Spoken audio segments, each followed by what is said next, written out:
Salut les sportifs, c'est l'heure de votre journal des sports du lundi 16 décembre 2024. Au programme, les herbiers pouvaient passer la trêve sur le podium. En basket, derby ligérien entre les Sables et Angers.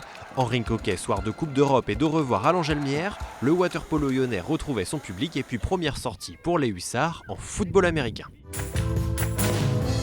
Le week-end de sportifs s'ouvrait vendredi soir, vendredi 13, avec la 13e journée de National 2. Beaucoup de chiffres 13, mais nulle question de superstition pour les Herbretais, 4e qui recevaient la formation de Bourges, 9e au classement. Malgré leur domination, les Rouges et Noirs n'auront jamais réussi à trouver la faille face à une formation du Cher regroupée en bloc bas. Bourges aura chèrement vendu sa peau pour repartir de Vendée avec le point du nul, 0-0.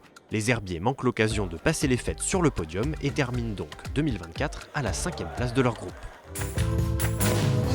Autre rencontre et autre sport, là aussi vendredi soir sur le parquet de la salle Beau Séjour. Les Sables d'Olonne accueillaient Angers pour le derby ligérien de National 1 masculine. Tout était presque parfait pour le LSVB sur cette 16e journée. Une entame réussie, une avance confortable à la pause et un Thomas Klein en grande forme, meilleur marqueur du soir avec 20 points. Presque parfait car la formation vendéenne s'est fait peur en fin de match. Alors que les Sablais comptaient 23 points d'avance, Angers s'est largement remobilisé pour ne finalement échouer qu'à 6 longueurs. De quoi donner de belles sueurs froides au coach François Sens malgré la victoire 75-69. En étant pragmatique, je pense qu'on a 80 à 90% du match de très bonne facture. Puis bon, il y a les 3 dernières minutes qui sont pas bonnes. On va pas dire autre chose. Maintenant, comptablement, on fait 34-35 minutes de très bonne qualité. On reprend le panier avérage. On met Angers à 2 matchs derrière nous et le panier avérage en moins. Donc c'est plutôt une bonne soirée. Et puis ça peut peut-être nous permettre de regarder un petit peu plus vers le haut du classement. En rink hockey, place à la Coupe d'Europe samedi soir du côté de l'Angelmière.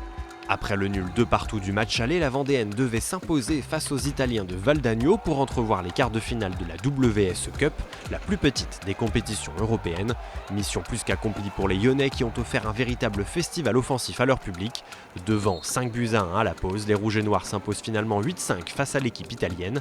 La qualification en poche, la soirée était aussi l'occasion de quelques au revoir. L'entraîneur espagnol Marc Salicru et l'un des cadres de l'équipe, le portugais Marcos Pinto, ont vécu samedi leur dernier match sous les couleurs de la Vendéenne. Quand je suis rentré dans le terrain et que j'ai vu tout le monde avec des drapeaux portugais, l'affiche qui était au milieu, qui était énorme, bien sûr j'ai envie de pleurer par moment dans le match. Quand je regardais les gens, tout le monde va me manquer. J'avais des fois envie de pleurer, même pendant le match.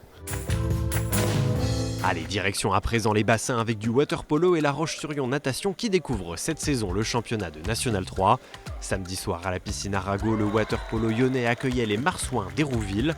Toujours pas de victoire pour les Vendéens cette saison, mais du beau spectacle et du mieux dans le jeu. Menés 6-3 à la pause, les Lyonnais en bonnet blanc étaient pourtant revenus à une longueur des Normands en début de deuxième période. Mais les visiteurs ont ensuite remis la main sur le match pour finalement s'imposer 13-10. Nouvelle défaite donc pour le water-polo lyonnais qui poursuit son apprentissage en National 3. Et puis accrochez-vous, on termine ce journal des sports au Terre Noire avec du football américain. Invités de 85 chrono jeudi dernier, les Hussards de la Roche-sur-Yon entamaient leur championnat dimanche après-midi face à Rochefort. Match nul 6-partout entre Vendéens et Charentais. Début janvier, les Hussards tenteront de prendre le meilleur sur les Gladiators de Niort. Voilà, vous savez tout presque de l'actualité sportive du week-end. Dernier journal des sports de l'année, l'occasion donc de vous souhaiter à toutes et à tous de très belles fêtes. Le sport, lui, se poursuit encore toute la semaine sur TV Vendée. Rendez-vous donc dès ce soir à 18h45 pour 85 chrono.